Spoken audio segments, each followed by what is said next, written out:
We there? Hey, we are. Alright, let me just do the obligatory, like, YouTube, Twitter, share around thing, and then we're gonna start this bad boy properly. That was a pretty good R roll, if I say so myself. My inner Dominican would be proud. Well, my inner Dominican would be super mad that I'm wearing... Oh, I'm not wearing an Ankh right now. Oh, okay, there we go. See, my inner Dominican would be really happy. That's a joke, by the way, if anyone, like... It's a whole thing where, like, Dominicans hate being called black. It's a joke. Anyways,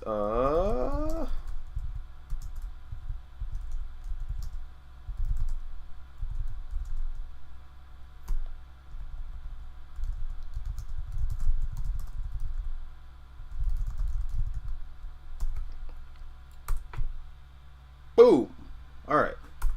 What's going on, fellas? What's going on? What's going on, homies? How we living? Living alright? Living free? Boom. Super hot. It's super hot outside. I almost can't take it. Well,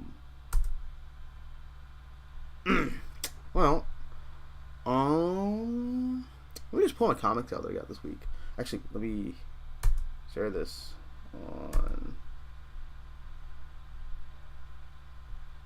on. Interesting. Weird.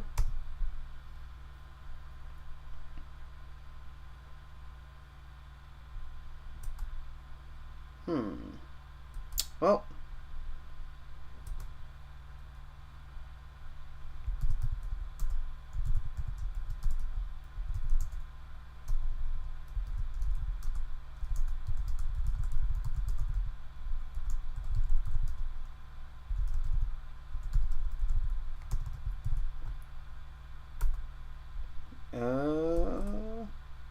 Boom. Hey, what's up, Josiah? I'm not putting that beanie on. I mean, if... What are you gonna do, huh? Yeah? It's gonna fight me? Fight me? Do it!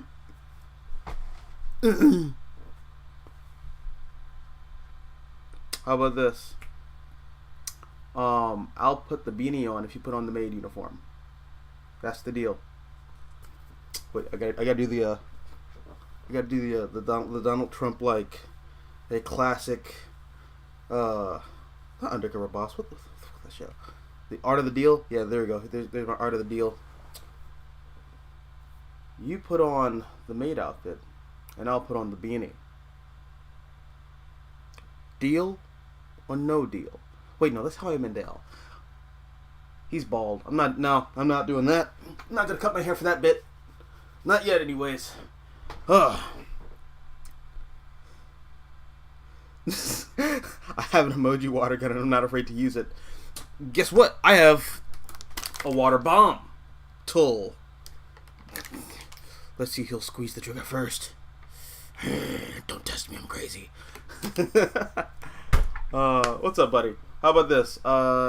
Don't shoot me, and I'll tell you my favorite comics of the week. Sound like a plan? I think that's a pretty good plan.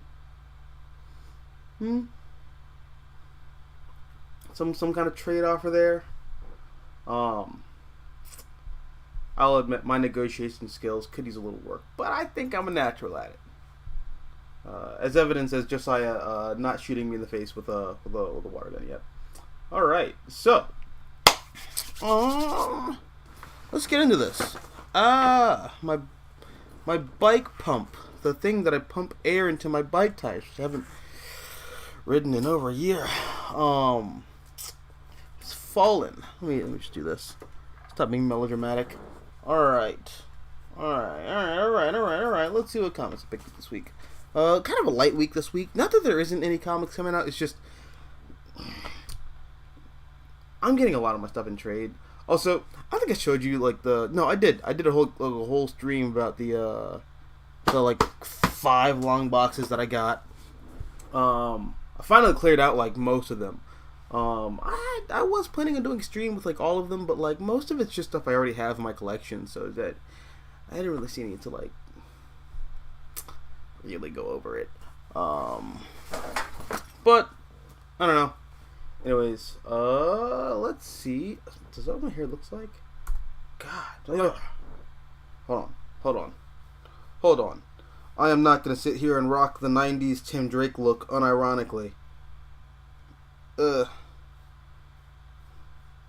about as good as it's gonna get. My hairdresser's like out of town, and I could go to somebody else, but I don't trust anyone to touch my hair but her. I just made it way worse. Now I really look like I look like a black version of Tim Drake. Ugh. Well, out of shape, not fit version of Tim Drake. Yeah. Well, speaking of Tim Drake, let's talk about Marvel Comics right now. Because I would have gotten that Tim Drake special, but my local comic shop didn't order. I think they ordered 2 copies, and they were sold over the Pride weekend. So I didn't get a chance to read that Robin special. Tim Drake special, because we're not calling him Robin yet. Why? I don't know. He's wearing the Robin costume. Just call him Robin. I don't know why DC doesn't just give him like his own alias. I mean, Red Robin was kind of his, but Red Robin's a terrible name. Just I don't know why he didn't go by Red Wing. Red Wing is way better. In fact, I'm starting to see a lot of people just unanimously agree that Red Wing is a way better name than Red Robin. I don't know.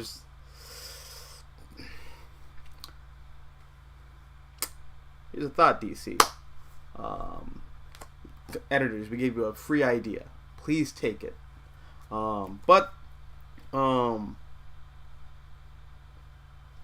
Since I couldn't get the Tim Drake Pride special, which was like $10 or whatever, I decided to get another egregiously priced comic, New Fantastic Four. Now this is actually a reprint of a really old 3-part Marvel comic series where the Fantastic Four go missing, so these people fill in the Fantastic Four. You got Spider-Man, the Incredible Hulk, Wolverine, and Ghost Rider. This comic was silly and stupid. And the art by Todd McFarlane, which, by the way, look at this. Look at this. Gorgeous. Absolutely stunning. This comic's stupid and brilliant. I love it. I'm really glad that Marvel's been reprinting a lot of these older, just 2-3-part comic issues or comic storylines into these oversized one-shots. Really good idea. I mean, they're not going crazy with them. I doubt we're ever gonna get a reprint of Demon in a Bottle, which, I mean, there's a Demon in a Bottle trade, but the Demon in a Bottle story is 2 issues, if that. Yeah, no, a lot of Marvel comics, we always talk about these massive sprawling storylines when it comes to Marvel, but a lot of them aren't all that sprawling or epic or big. A lot of them are just 2 issues. The Kree Skrull War is 2 or 3 issues, not that long. But when you get the trade for the Kree Skrull War, it's this thick because there's all the stuff leading up to the Kree Skrull War, and then there's all the crap that happens afterwards. So that all just kind of becomes the Kree Skrull War. Um, but no, I could totally see Marvel like reprinting like stories like that. In fact, I really like that they started doing that for like those like small two-parter stories like Thanos Quest, which really should be reprinted in Infinity Gauntlet. I still don't know why Marvel doesn't do that. That's maddening. But no, I'm glad they're doing that, and I hope they continue doing cool stuff like this. Because these comics are really fun, and they deserve some more love. Beyond just scalpers trying to make a quick buck, and those like really, I don't know. I don't want to make fun of like scalpers right now. I don't have the energy, but really fun comic. If you ever get a chance, like just say check it out. Comic Pop did like a special on it. I mean they trashed the shit out of it, but like I thought it was fun. You know, just putting myself in the time and place of Marvel Comics in like what 1990. This is 347. I'm terrible at math. I'm just gonna look it up in here. It's gonna say so. Right here in the copyright date. Oh, it's not saying that in the copyright date. It just says 2022. Annoying.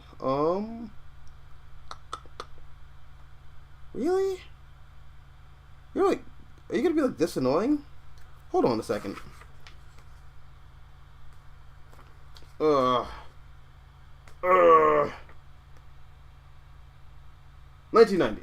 Okay, so this came out in 1990.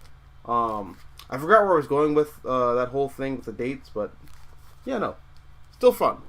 So that's that. What else did I get this week? I almost put this in my mouth to make less work for my hands to move stuff, but I realized that's very gross at the last second, so I'm just gonna be extra diligent and be a loser and open my comics with my hands. Let's see. Hey, what's up, Supreme Omega? How you doing? Hey, what's up, Adam? Alright. Now it's a party. Supreme Omega. Hello, man. On MCU Miss Marvel, have you watched episode 2 yet? For me, all of my fears about Nakia came true. In the second episode, she is now interested in boys and is more insecure because she is also now half white. And I dislike it. Wait, should I be saying all this? Because it's like spoilers. Should I do a spoiler tag? Hey, Supreme. I'll read it this time. But chill with the spoilers. Now I'll keep reading now. And I dislike it because what made Comic Nakia so cool was that she was proud of her heritage and identity with a strong sense of self, which made her important in both Kamala and Zoe's character developments. Well, I have no context for the show because I'm not watching it. I learned my lesson from the other Disney Plus Marvel shows. I'm just not gonna watch it.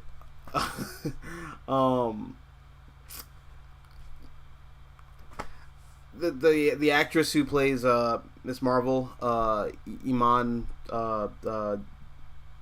V. I'm just gonna call her that. One, because that sounds like a really badass anime protagonist name, and two, I can't pronounce her last name off the top of my head. But yeah, Iman V. That was cringy, so I'm gonna do it again. Iman V. She's a really good actress. I really like the energy she brings in interviews when talking about Miss Marvel. I really like the way she kind of like goes about carrying herself in the role based off the trailers that I've seen. But just the whole powers thing kind of rubs me the wrong way a little bit. And just the other Disney Plus shows did not instill a lot of faith in me. I'm just not the target demographic for these shows. But yeah, based on what you're telling me, that's kind of sad. But I mean, I'll say the same thing here that I say to people who aren't fans of Zack Snyder's Superman, and people who aren't fans of Moon Knight, and people who aren't fans of the X-Men movies. It's an adaptation, you know. The thing I love about the characters in comics, it's not really going to be translated to screen. 90% of the time they aren't. Which makes that special 10% really yes. But 90% of the time they're not that, and that's, oh well, it is what it is. So I just kind of view it as its own little thing over there. But to what you're kind of talking about with Nakia and her being like kind of insecure and kind of being into boys. I mean, the whole thing with Nakia being a lesbian, or at least bisexual, I don't know. Is she bisexual in the comics?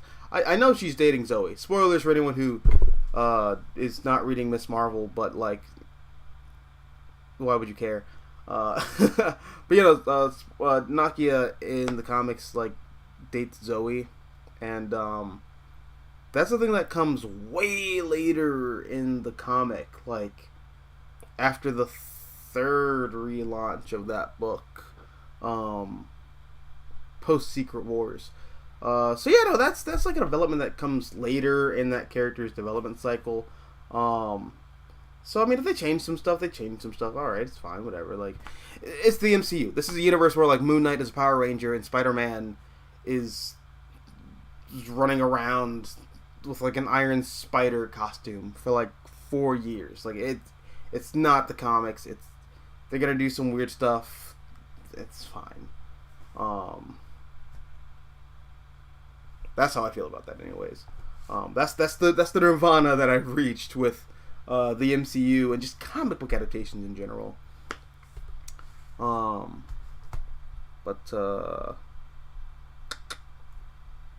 Yeah, I don't know. It sucks that you're not into it, though. I'm sorry, bud. But yeah. Adam says, "Hello, Mystical Green Beanie." Hello to you, Adam. What's going on? Is your hair bullying you again in this heat? Fuck you. But yes, it is bullying me in this heat. It also sucks because like at my job our AC is busted, so all that humidity just kind of like, so I have like an afro growing underneath my dreads. It's not fun. I hate it. Please give me your hair. Please donate me your hair. Not even just your hair. Just donate me your scalp. Then I'll be happy. I just do a little scalp transplant. Just stick your scalp on my head. I'll be way happier. You'll make me a very happy streamer. But yeah. Tristan says, "Hey, Mystical Green Beanie. The books that I'm getting this week are Captain America, Sentinel of blah blah blah blah blah." My tongue is not working today. No, that's a lie. It was working just up until 2 seconds ago. I'm gonna do that again. The books that I'm getting this week are Captain America, Sentinel of Liberty #1, Wolverine #22, X-Men Red #3, Tim Drake Special #1. Oh, lucky you. And Naomi Season 2 #1. That came out today? Weird. I didn't see that listed at all on the Comics This Week site, but weird. How did you feel about Naomi Season 1? I'm very curious. I know Naomi's like a very kind of like controversial character. Is she Kryptonian? I don't know. I want to check out Naomi, but like I also have no real desire to. But yeah, what do you think of Naomi so far? From the outside looking in, she just looked like Bendis trying to recapture the magic of Ironheart, which wasn't really all that magical as far as I was concerned. So I just kind of avoided it like it was COVID. But as for Captain America, Sentinel of Liberty, I did check that out in my comic shop earlier today. I I dug the concept of it a lot. That looks like something I'm gonna try to read and trade though. Just because I have, Jesus, I have so many comics. Um, but I dug the whole thing with spoilers, by the way, for anyone who's not read it. But you know, if you don't want to be spoiled, go check out Captain America: Sentinel of Liberty #1. But I mean, if you're here, we talk comics. We spoil the shit out of these things. It's fine. Yeah. But yeah, no, I really dug that whole issue. I like the idea that the Shield, there's just like whole conspiracy behind it, and that the star represents like a figurehead of this like cult. I'm not sure if it's like a Freemason thing. It feels like it could be like a weird Freemason thing. I know there's like a lot of conspiracy theories about Freemasons. I don't know jack shit about Freemasons. Beyond that, there's weird conspiracies about them. But it seemed like an interesting thing to go with. If that's the direction they're going in with the comic. But yeah, no, I like some of the stuff they did with Bucky, where Bucky is really channeling some of that like Brubaker-esque, like he's the dirty jobs guy. That's why Bucky couldn't be Captain America. I mean, he was, but like, at least with my read on it, I thought the whole thing with the status quo of Bucky being Cap, instead of the Shield going to Sam, which I always thought it should have been the case in 2008 or 9 or whatever. But the idea that I really liked, or latched onto with the Brubaker stuff, was that when Bucky took the Shield and he became the new Captain America, he didn't feel comfortable in that role because Bucky is just not that guy. Bucky was the guy who would go behind enemy lines and slit Nazi throats. He was Brad Pitt in Inglourious Bastards. That's who Bucky is. And no, I really dug the issue. I like how this kind of played to that idea, or this issue played to that idea. I also love Captain America's costume. It's just a weird. My autism just picked up on that. I liked it a lot. It's that weird thing where it's not quite doing the whole, this is what Captain America's costume would look like in a movie, and we're trying to be cinematic. But it really did kind of look like a practical version of Captain America's costume. I really dug it. I thought it was really cool. But yeah, no, I'm really like, I'm bonafide for this Captain America Sentinel of Liberty stuff. I'm really excited. Honestly, I'm about as excited for this whole thing with Steve as I am with the Sam Wilson book, because I also like that first issue a lot.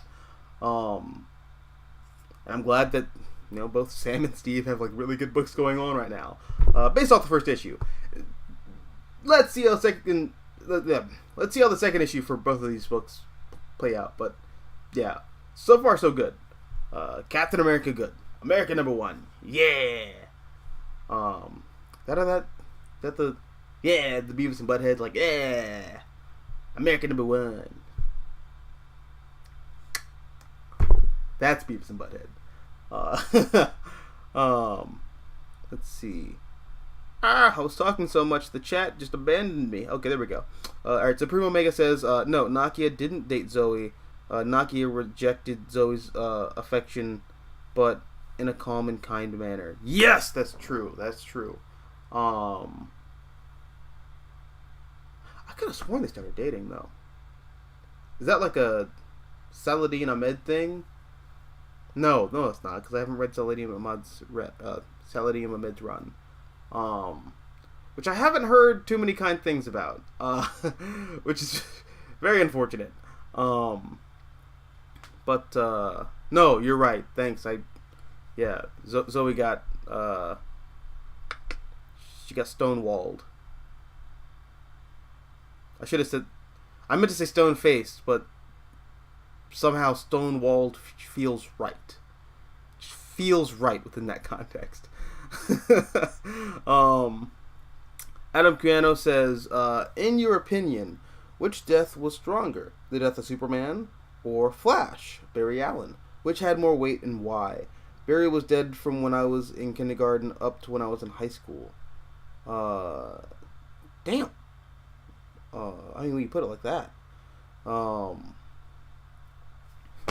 Well, we're going to talk about in terms of which character's death carried more weight on like an individualistic micro kind of scale. Barry Allen's death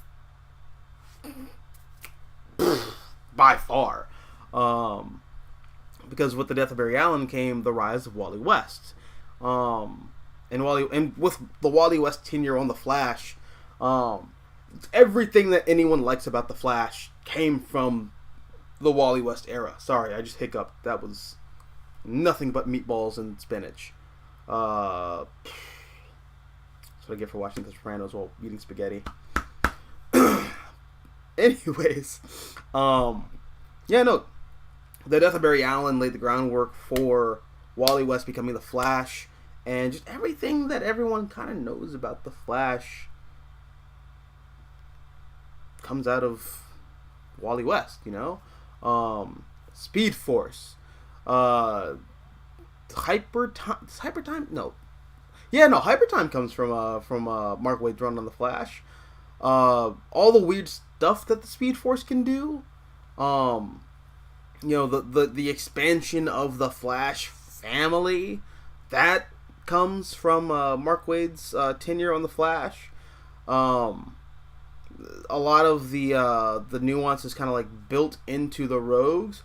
Granted, some of the Rogues were already very nuanced from the Bronze Age of comics during the later Barry Allen years, but not like I don't know. Barry Allen's death is very crucial in the Flash book, just kind of blossoming into what it is today. Superman, I mean, his death is impactful in the sense that it killed Death in Comics. I don't know. I mean, I'll try to go to bat for Death of Superman because I see a lot of people crap on it when I think it's actually a pretty alright story. No,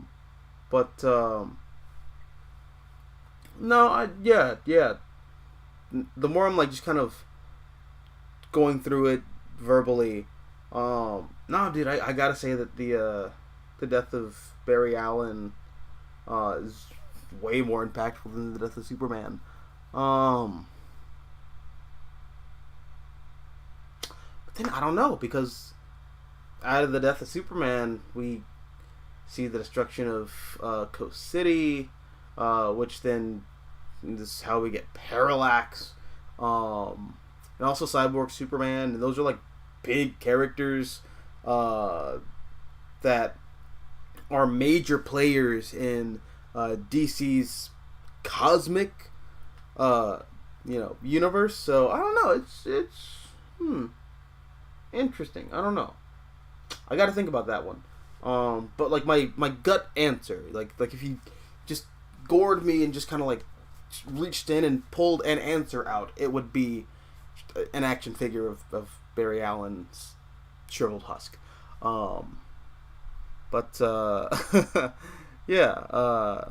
Tristan says, I really like the Miss Marvel series right now. Can't wait for more. Well, Tristan, you have to have a fight to the death with Supreme Omega. You guys got to fight now. This is War World. All right.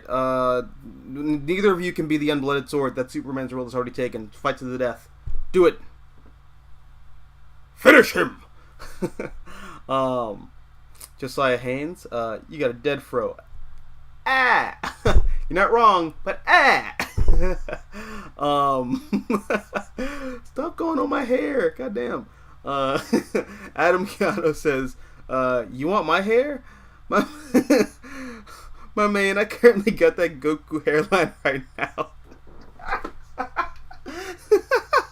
Oh man, my barber, backup barber on vacation. No, as a black man, tell me you know my pain. I do know your pain because my stylist is out of town right now. She's not gonna get back until July.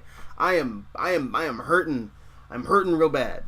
I mean, I can, like, I'm gonna take a shower later tonight, and just like retwist it myself. But that only does so much. Like I need to get my hair styled. But I know your pain. I'm so sorry, brother. I'm so sorry you're going through it. That's just not the mood. So whenever my girlfriend complains about her hair, because she's Norwegian, so like when she's like, "Oh my god, it's like, oh, my hair, it's just so like, it's just so ugh." I'm like, "Girl, all you gotta do is put water in it. That's all you gotta do. All you gotta do. Put water in it and comb." That I don't have that luxury. I don't. But yeah, no. Feels good. Feels good. Supreme Omega says, which is a shame because the G. Willow Wilson run can get heavy. Yeah, yes it does. Bruno paralyzed in Civil War II. Her brother arrested by Hydra. That one chick from her school whose nudes got leaked by weird internet goblins. The G. Willow Wilson run got really dark, really fast. Dude, I really liked the Miss Marvel series by G. Willow Wilson. It was so good. I'm not sure if the show is going to necessarily have the oomph, the cojones, the bon de lums to carry out some of those storylines from the comics, or at the very least kind of like have that tone shift, but I mean we'll see. I think Miss Marvel's slated to appear in the show and then like more MCU movies, so I mean, hey, only time will tell. But no, there was a few issues of that G. Willow Wilson comic that. So the tone of the show is very kind of like, boy meets world, and it's very kind of fun, and we're doing the Scott Pilgrim thing, and then all of a sudden, Euphoria. It's like, yo, where did that tone shift come from? What is happening right now? So yeah, I don't know if they're gonna do that in the show, but I know for the comic got pretty raw sometimes, which I really liked. I really appreciated because the Miss Marvel comic was coming out as I was in high school, and I was reading that while I was going through my teen years, and it felt very authentic in that regard. So yeah, no. You guys are gonna make me want to do a whole video on Miss Marvel. You just are. God, I love those comics so much. Tristan says, I really like the Naomi season 1 and 2 comics. It has a girl figuring out her origin and developing new powers. Naomi also appears in Bendis' Young Justice series and the Justice League series from 2021. I did know about that though, but that came out during that whole era when I was just kind of like angry at Bendis for Superman. Although I have heard some really positive things about Young Justice though, because he brought back Connor Kent and put him in the best Superboy costume. You know what I'm talking about. Leather jacket with the shades. Oh yeah, we talked about this last week. That 90s Superboy costume's fantastic. Whoever thought to change Superboy from his 90s outfit to the t-shirt and jeans look from the 2000s? How did anyone think that was going to be an upgrade? How was that an upgrade? It's not an upgrade. It's a downgrade of the century. That and 9/11, the two things that let us know that the 21st century wasn't going to be shit.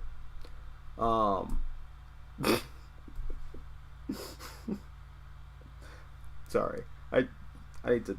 I'm up here. I need to just bring myself down here just a little bit. You know what? I'm just gonna sober myself up by talking about the comics I read this week. All right, so next comic I caught this week was Jurassic League #2. This is just Daniel Warren Johnson, whom you may know from the famed Wonder Woman Dead Earth comic, which I don't shut the heck up about. I love that book a lot. It's fantastic. Daniel Warren Johnson's art is amazing. Also, another one of his comics came out this week, which is Due to Powerbomb. It's a really fun comic. It gave me very heavy Murder Falcon vibes. The only reason I didn't pick that issue up today was because I'm probably going to read that in trade. Just because I'm really trying to discipline myself in regards to how many single issues I buy. Because I'm already up to, let's see, how many long boxes do I have? I got 1, 2, 3, 4. I got 5 long boxes. That ain't the vibe. That ain't the look. I'm not trying to be long box guy. So yeah, no, I'm really trying to discipline myself on how many single issues I get. But Daniel Warren Johnson, you tempt me. You tempt me, good sir. Your art's fantastic. Your storytelling is brilliant and breathtaking and epic. It's the epic of epicness. It's great. Where did I steal that from? In my heart of hearts, I want to say that's from Scott Pilgrim vs. the World, but I'm not sure. Yeah, no. Anyways, Daniel Warren Johnson's Jurassic League #2. This is really fun. This just takes me back to like what I thought was a bygone era in DC Comics history, when DC Comics was just based and fun. Just, oh my god, this book's amazing. You got the Justice League and the dinosaurs. What else do you want? It's it's so cool. And then you have a dinosaur Batman who rescues this little kid who's like caveman Robin. This book's really cute. It's really fun. If you're not reading it, you're missing out. Go buy it. It's great. It's great. I promise you. If you don't get this, I'm going to find your coworker's red stapler and force him to burn the building down that you work in. That's my Machiavellian plan. And I'm gonna know if you don't buy it too. I'm gonna know. I'm gonna know. Yeah. I got my eye on you. Yeah. I'm the I in FBI. That's cool. That's cool little. That should be like a Nick Fury tagline. If you're gonna do like an old school, like, you know, retcon kind of series for Nick Fury. You know, he's like, I'm the I FBI or I in SHIELD, much rather, because he works for SHIELD, not the FBI. Or he could do it for the CIA. Because I know in Punisher Max, Nick Fury used to work for the CIA before Frank. Spoiler alert for Punisher Max, but Frank Castle realizes that the CIA is selling drugs to fund their operations, so he dismantles the CIA as a one-man army, and then SHIELD is born out of the CIA. Punisher Max is great. I think it's one of the best comics of the past 20 years. It's fantastic. Yeah, no. I don't even remember where I was going with any of that. I think just being stupid. Yeah, I don't know. All right, let's see. Let's go back to the chat. Let's see what we got going on here. Supreme Omega says DC question. Okay, shoot. speaking of shoot, I see Batman's name right there. Sorry. I'll read the question, then I'll make jokes. How come you're not a fan of Wonder Woman Batman ship or Wonder Woman X Batman? At least it's better than Wonder Woman X Superman. Oh, you don't know the dragon that you just unleashed here. I was thinking about this earlier. Like literally, I was thinking about this earlier today. All right, so I don't like Batman and Wonder Woman as a ship because, I don't think Bruce and Diana have like compatible personalities. I feel like Diana would think Bruce is just kind of a freaking weirdo and only really interact with him through Superman in their early interactions. And I think that would grow into a platonic friendship, but like I don't think it would go beyond that point. Furthermore, I just don't like Wonder Woman being in a monogamous heterosexual relationship. I don't know. I'm doing a whole deep dive on some of the Marston material. And I really got into all that through reading Grant Morrison's Wonder Woman Earth 1 series with Yannick Paquette doing the art, which was just magnifical. I'm going to review that comic at some point. Out of the Trinity Earth 1 books, Wonder Woman's might be my favorite. But I don't know. I still really like Superman's. But no, I don't know. I have weird qualms with the whole idea of Wonder Woman being in a traditional style, like monogamous heterosexual relationship already. But her and Bruce Wayne, I don't see that dynamic working. I don't see it at all. I mean, it works within the DC Animated Universe because in the DC Animated Universe, Batman gets with every woman because that's exactly how Bruce Timm sees Batman, and that's exactly how Bruce Timm likes to interpret the Caped Crusader because he sees himself as Batman. So I mean, that's how that is. That's why it works in the animated stuff because that's Bruce Timm fulfilling a power fantasy. But in comics, no, Bruce and Diana, I don't see it. I really don't see it. They're like this, but not in a Green Hornet kind of way. The personalities don't work together. Superman X Wonder Woman, however, I like that ship quite a bit. And okay, here's why I like it. So, within the context of the New 52, which I'm a defender of, so I'm just going to put that out there right now. One of the things I really kind of dig about Superman's development within the New 52 is that we were watching the development of Clark Kent into Superman. We were very much watching the birth and evolution of Superman in this very kind of, what's the term? I know there's a word for it.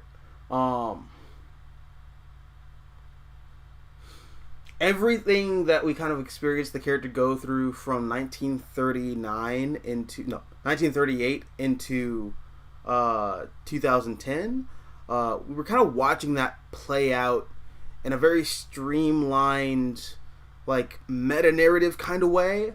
And I was very excited to see that development for the character, because Clark Kent, they go with the Golden Age stuff where his parents die, so automatically you have this whole thing where Clark is living in Smallville, he's dating Lana Lang, and that's like his high school sweetheart. And then while they're at the prom, Martha and John die in a car crash. It's a drunk driving accident. The driver's car, even though he's drunk, he knows that his car wasn't working properly. And that puts Clark on the path to being a journalist. He wants to discover the truth. He wants to have justice for his parents. These are the principles that make up the American way. Truth, justice, the American way. This puts Clark on the path to being a journalist. This puts Clark on the path to going to Metropolis and working for the Daily Star. So now Clark has left the farm. He's left his girlfriend, Alana Lang, and now he's living in the big city. He's alone in this new setting. There's this weird kid named Jimmy Olsen who's kind of his friend, who works for a rival newspaper, but he's alright. And there's this really hot chick named Lois Lane. She's a spitfighter. And just every time she sees him, just, wow, I'm just gonna verbally castrate you. Okay, well, very attractive Miss Lane, but no shot at being with you. But I'm gonna keep doing my Superman thing because that's what I'm discovering about myself. I have these powers. I can go from being the nerdy Clark Kent who just kind of like hangs out with my friend Jimmy Olsen, to being this tall, strapping. When he had the t-shirt and jeans and the little blanket as his cape. I'm the Superman, and I kick down billionaires' doors and I dangle them over their penthouses and say, "Hey, do the right thing, or else I'm gonna drop you." It's that power trip of being Superman. So we kind of see that evolution of the character, and then we start to see through the Grant Morrison stuff, Clark and Lois really start to have like a rapport. Not Clark. Superman and Lois have this kind of rapport with one another. It's like very flirty, kind of like, I'm Superman. He's like, oh, I'm Lois Lane, yeah. But it still doesn't go anywhere. It's not until Darkseid invades, Superman is doing the thing where he's helping people, and he comes across Wonder Woman, and this warrior princess who hails from a complete misandrous society, which, to be fair, is a very, very solid reason why they hate men. It's because the old gods were terrible people. And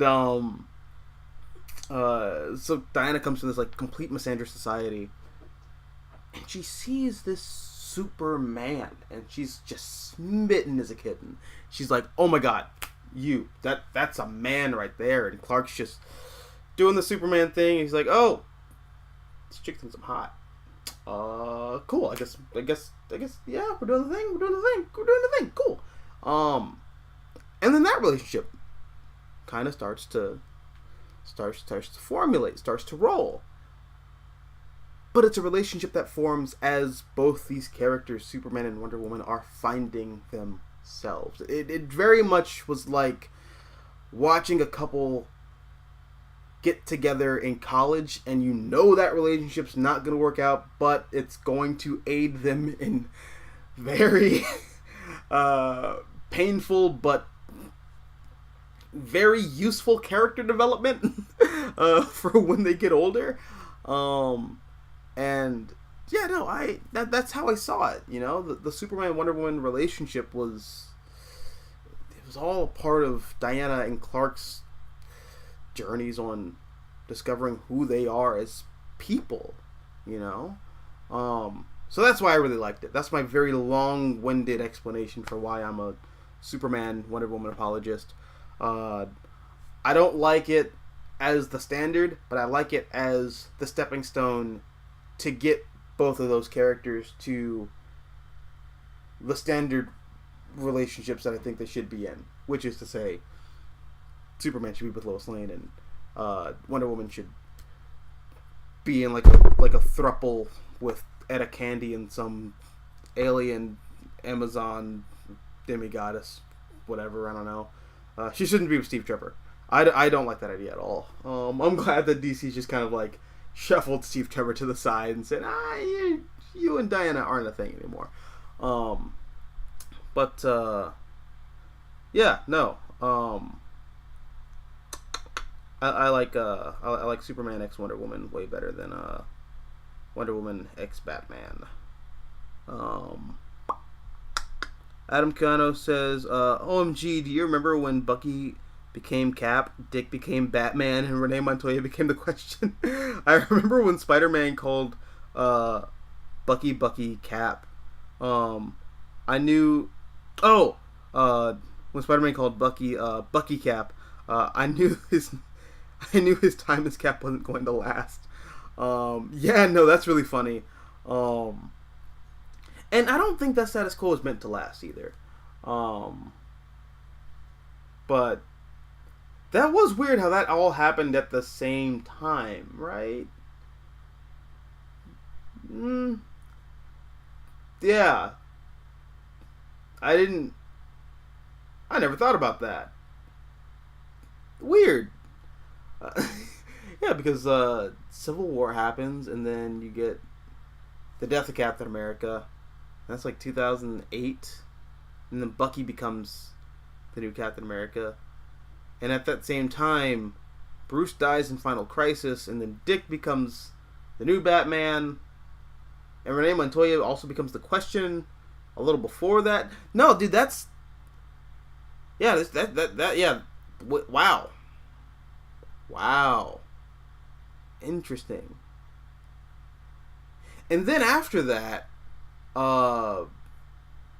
what's Captain Marvel Jr. Freddy. Yeah, Freddy becomes the new Captain Marvel. When he gets that really cool white suit. Very short-lived status quo because New 52 just kind of came along and shuffled that whole universe to the side. But no, that was. We were living in the age of just the legacy, weren't we, for a while? Because the Justice League also had a major reshift where all the legacy characters, basically when the Teen Titans became the Justice League. Yeah, no, that's interesting, dude. I didn't think about that. Yeah. And then Miles Morales comes out a few years later.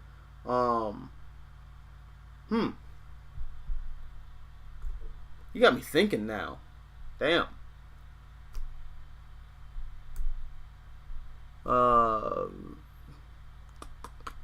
Weird. That just blew my mind. Alright, Supreme Omega. Hot take. I feel Ennis's The Boys is just a poor man's martial law. Yes. Sorry, I'll keep going. A lot of Ennis's style is less surprising if you're familiar with 2080 and other British comics. 1 second.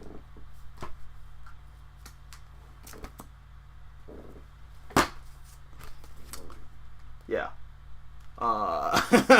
Yeah, that's the whole thing with Ennis. I feel like Ennis, he appeals to,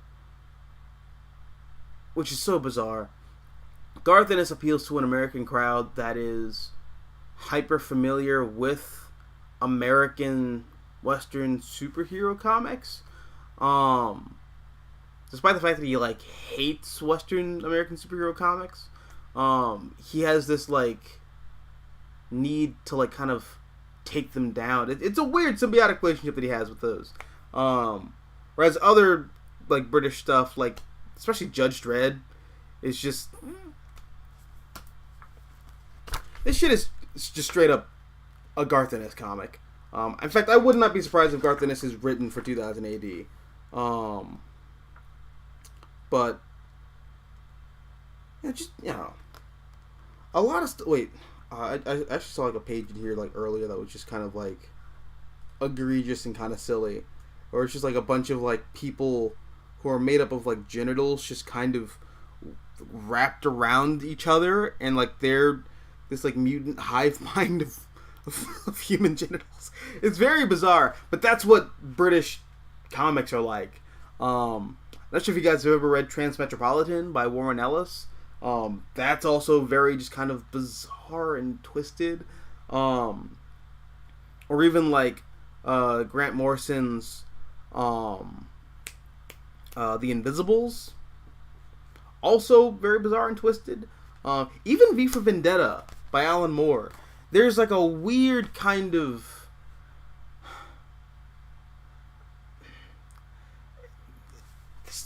like an off sense of humor to it, and you see it in Watchmen too. The Brits are really funny. Like it's a very dry sense of humor, but the Brits are funny. I like their comics a lot. I like their sensibilities when it comes to comics a lot.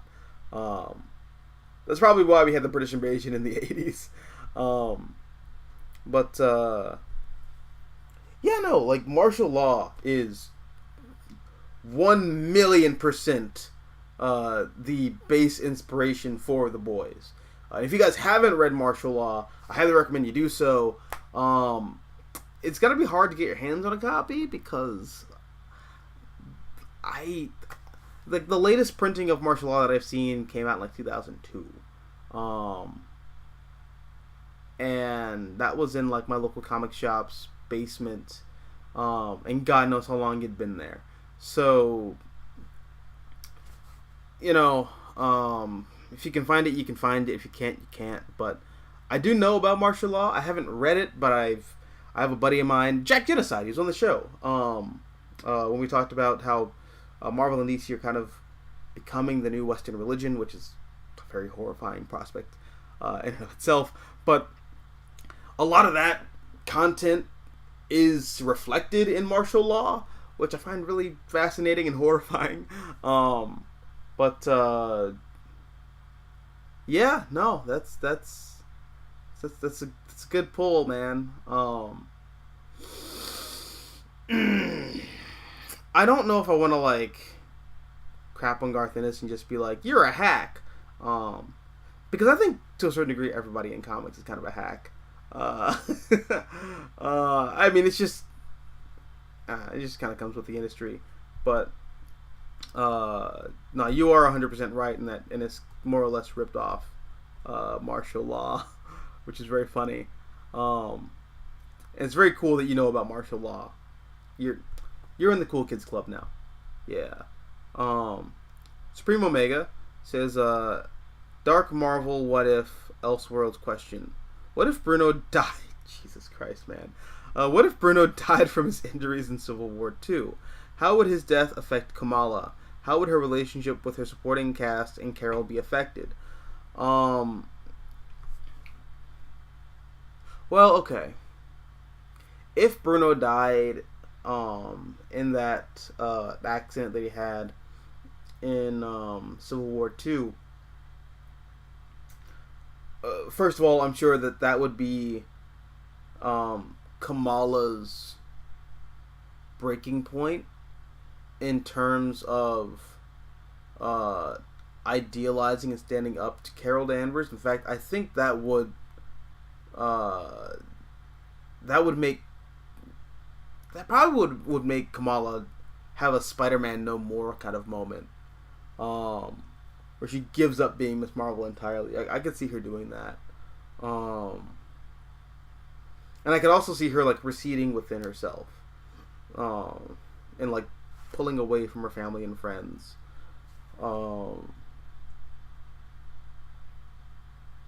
Yeah, that's an interesting question. Yeah.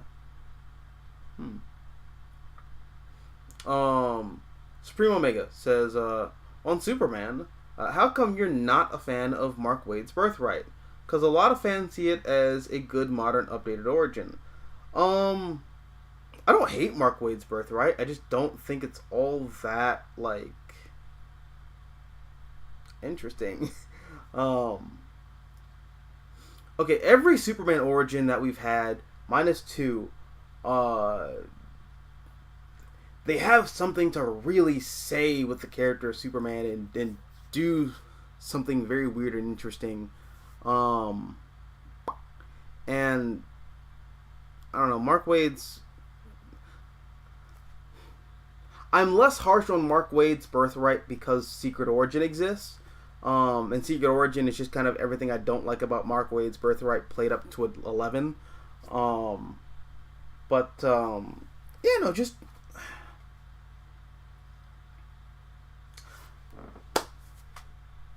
Mark Waid at points.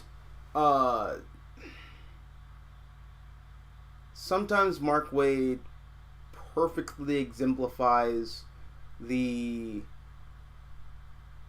perspective that I don't entirely agree with in regards to comics, but there's this idea that if somebody is a super fan of a character, they should not write that character. And Mark Waid lives up to that when he's writing Superman. He does. Like, I see a lot of passion on the page with Birthright. And there's a lot of really interesting ideas in Superman Birthright that I think are paid off way better in other mediums. Namely, Zack Snyder's Man of Steel. I'm sure if Mark Waid heard me say that, he'd like just smack me with a sledgehammer. And I wouldn't put it past him because that man's crazy. I've met him in real life before. He's I don't want to be reductive and call him crazy, but like he is kind of...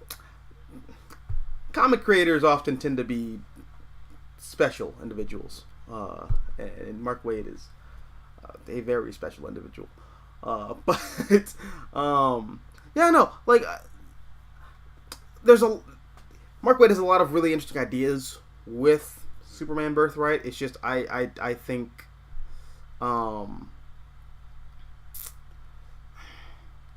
it's just a lot of preaching, and nothing turns me off when reading Superman than preaching.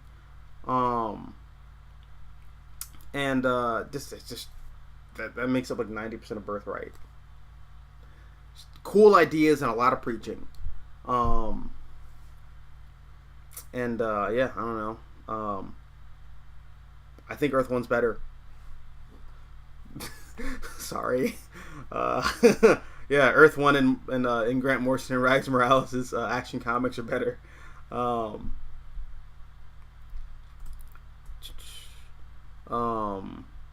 Josiah Haynes.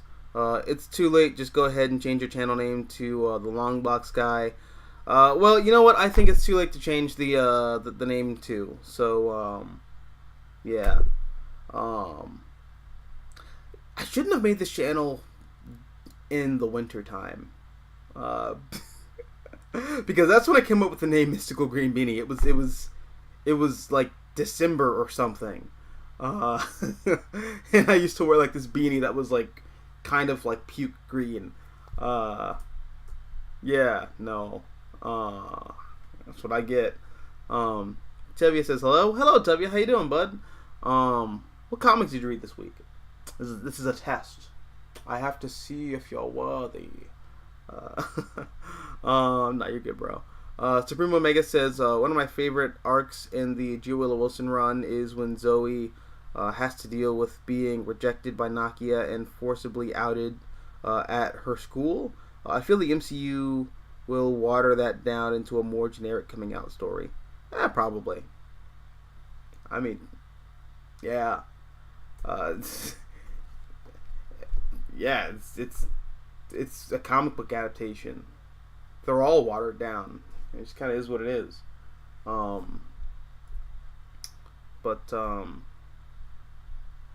Yeah.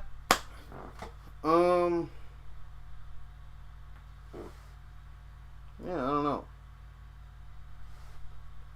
Oh, right. I did get one more comic this week. I want to show off to you guys. Boop. Hey. I'm finally filling out my Akira collection. I'm so excited. I got like volumes 1, 2, 3, and 6 at a garage sale, believe it or not. And I saw that I didn't have 4 and 5. So I saw this in my local comic shop and was like, mine. I need this in my life. Give me. I love Akira. Like, I love this comic to death. I read it online a couple years ago, and it just absolutely blew my mind. And this was one of those things where, even though I've already read it, I want to have this on my bookshelf. I want to have this in my collection. This comic is fantastic. I always butcher his name, so I have to look at it when I say it. I have to read it. Katsuhiro Otomo is a mad lad, just a total genius. I love this comic. It's way different compared to the movie, because I went into this thinking it was just gonna be, a decompressed version of the film. But no, the movie is basically an abridged, cut short version of what this story is. Because here we see the title character Akira actually show up and be a character in this whole story. And Akira serves a very different purpose in the manga than in the movie. This comic is brilliant. I love it. I kind of want to do a video on it, but at the same time, everybody and their mom's done videos on Akira. Those big ass video essays. I don't know what else we would add to the conversation. Same thing with Berserk. If you can see my Berserk t-shirt, it's really my girlfriend's t-shirt, but I just started watching the anime and reading the manga, and she ain't getting this back. Wait, how do I? Hold on a second. I'm gonna try to stand up and show you guys the shirt. I don't know how e-girls do this all the time. They just kind of fuck. If only I was born a girl with tits, it'd be way easier. But yeah, this is the t-shirt. I was the ultimate poser for a whole ass year wearing this shirt, having not read the manga or watched the anime. But now that I have, Berserk is also one of my favorite manga running, and it came back. I wonder if this is gonna be the end of Berserk, because the creator of Berserk died a year ago. But I'm told that the more recent chapters kind of feel like a winding down point already. So, the continuation that we're gonna get is going to be a finale. I can't wait to get caught up on that. Berserk is also one of those anime that I really like. I kind of want to talk about, but again, the anime tube side of YouTube just debates Berserk endlessly, and I don't know what else I can add to the conversation there. So yeah, that's really why I don't talk about a lot of manga and anime on my channel. Just the internet's flooded with it, and I have nothing else to add beyond what's already there. Let's see. Supreme Omega says, once you remove the crude shock value and the gross humor that comes with his style, Ennis is a skilled writer of character dynamics. That is his main strength as a writer, in my opinion. Do you agree? I do agree. That's the big thing I like with The Boys. I know it's very trendy to just kind of say see, here's why The Boys TV show is way better than the comic. But I don't entirely agree with that. I think the show is really good, but the show is also kind of hampered by the fact that it is a big budget, hyper commercial adaptation of this comic that is a complete rejection of those commercialist sensibilities. And ultimately the comic winds up being way more nuanced and, dare I say, realistic as a result. Even things that are kind of parodic and just egregiously silly Like some of the moments that like Homelander has when he's just alone in the bathroom. Anthony Starr is fantastic.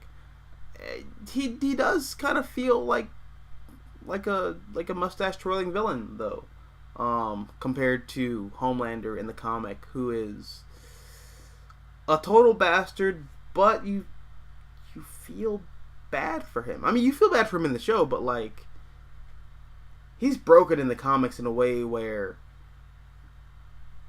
I don't know, you just kind of just fucking pathetic. I mean, he's pathetic in the show, but it's different. It's very different. And if you've read the comic, The Boys, you know what I'm talking about. But I don't know, man. That comic's really good. And it really sucks that people are just kind of like writing it off and saying, this is why The Boys TV show is way better than the comic. That's what I gotta say to that.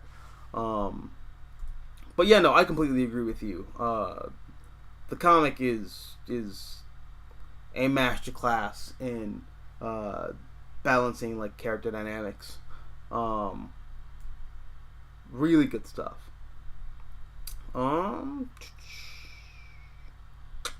And yeah.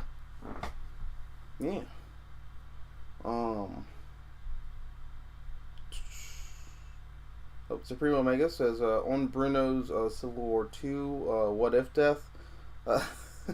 How would Bruno's death affect Kamala's family and her friends like Nakia, Zoe, and Mike? Also, how would his death affect Kamala's relationship with Josh, aka Discord? I don't really remember a lot about Kamala and Discord, if I'm gonna be honest. But yeah, like I said earlier, I think Kamala would really recede into herself and she'd be very depressed. I think Kamala's family would also feel that pain because Bruno was a big part of their family. But I also think they would recognize how deeply it would impact Kamala, and yeah, no, it'd really fuck her up.